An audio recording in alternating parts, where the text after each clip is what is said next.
नमस्कार दोस्तों, मैं दीपक मौर्य फिर से हाजिर हूँ अपने कहानी के साथ। आज की कहानी है भूतिया हवेली। यह कहानी राजस्थान के कोटा शहर की एक भूतिया हवेली के बारे में है। यह हवेली राजा महाराजा के समय में बनाई हुई थी, लेकिन पिछले 18 सालों से इस हवेली में आज तक कोई भी रहने के लिए नहीं आया।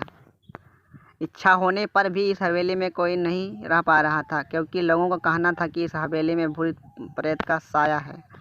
जब अजीत सिंह को इस हवेली के बारे में पता चला तो उसने तय किया कि वो इस रहस्य को जानकर ही रहेगा क्यों लोग इस हवेली में नहीं रह पा रहे हैं। उसने मजबूत इच्छा शक्ति से हवेली में रहने की पूरी तैयारी कर ली। जब उसने हवेली के अंदर जाने के लिए पैर आगे बढ़ाए तब दरवाजे पर किसी अनजान व्यक्ति ने उसे रोक लिया और नज़दीक जाके बोलता है, कौन हो आप और किधर जा रहे हो? अजीत सिंह ने जवाब दिया कि आप कौन हो? मेरा नाम अर्जुन है और मैं यहीं आसपास में रहता हूँ। अजीत सिंह ने कहा, ओह अच्छा, मैंने सुना है कि यह एक भूतिया हवेली है और यहाँ कोई नहीं आ पाता, इसलिए मैं इस हवेली में एक दिन रुकने का फैसला किया है। अर्जुन सिंह ने कहा, जी हाँ, आपने सही सुना है और आप भी अंदर मत जाइए। मेरी माने तो आप भी वापस लौट जाइए, यहाँ बहुत खतरा है। यह सुनकर अजीत सिंह खुश हो गया, जैसे उन्हें कोई लॉटरी लग गई हो। अर्जुन ने उसकी खुशी को देखकर बोला, आप इतना खुश क्यों हो रहे हैं? आप तो भूत का नाम सुनकर आपको डरना चाहिए। शायद आपको पता नहीं होगा कि मैं भूत प्रेत में काफ़ी दिलचस्पी रखता हूँ। अगर इस हवेली में भूत है तो मैं अंदर ज़रूर जाऊँगा, सारी सच्चाई का पता भी लगाऊँगा। इतना कहकर अजीत सिंह उस हवेली में चले गए। अंदर जाके अजीत ने अपनी बैग में साइड में रख लिया, हवेली के चारों तरफ देखने लगा और सारे रूम चेक कर लिए। बाद में ड्राइंग रूम में आके सोफे पर बैठ गया। उसने कहा बैठकर दारू के 2-4 पैग पी लिए। वहीं अचानक उस रूम में लाइट का एक बल्ब चालू बंद होने लगी, लेकिन अजीत ने उस पर ध्यान नहीं दिया। थोड़ी देर बाद दूसरा बल्ब चालू बंद होने लगा, फिर तो हवेली के सारी लाइटें चालू बंद होने लगी।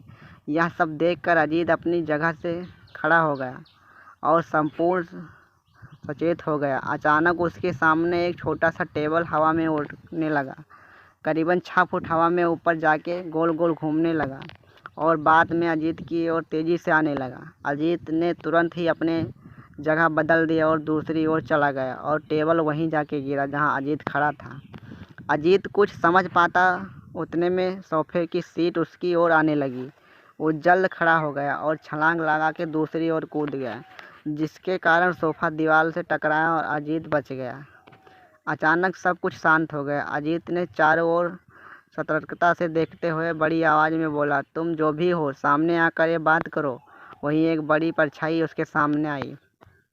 अजीत ने उस परछाई को देखकर बोला, कौन हो तुम और क्यों मुझे मारना चाहते हो? परछाई, तुम्हारी भूल के कारण। अजीत, मेरी भूल? मैंने कौन सी भूल की है? परछाई, इस हवेली में आने की भूल। मैं किसी को भी इस हवेली में खुश नहीं देख सकता। अजीत, लेकिन क्यों? दो परछाइयों ने जवाब दिया, आज से 18 साल पहले इस हवेली के मालिक ने मुझे यहीं पे ही मार डाला था। मेरी कोई भी गलती नहीं थी। इस कारण की वजह से मेरी आत्मा इस हवेली में भटकती रहती है। मैं किसी को भी इस हवेली में नहीं रहने दूंगा, क्योंकि इस हवेली में मेरा खून हुआ था। इस हवेली में जो भी रहने के लिए आएगा उसकी मौत होगी। अजीत ने कहा, मैं तुम्हें अपने असली रूप में देखना चाहता हूँ। तुम्हें मारने से पहले मैं तेरी इच्छा का अवश्य पूरी करूँगा। और उस पछड़ी में एक भयानक सा दामित रूप ले लिया।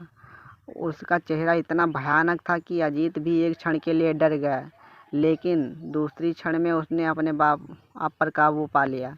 बाद में इसने अजीब जेब से सफ़ेद पाउडर निकाला और भूत के ऊपर फेंक दिया। भूत के ऊपर पाउडर पड़ते ही वो जलने लगा। बड़ी बड़ी बातें ज्वाला से उठने लगी और बहुत ज़ोर ज़ोर से चिल्लाने लगा और बाद में पूरी तरह से जल गया।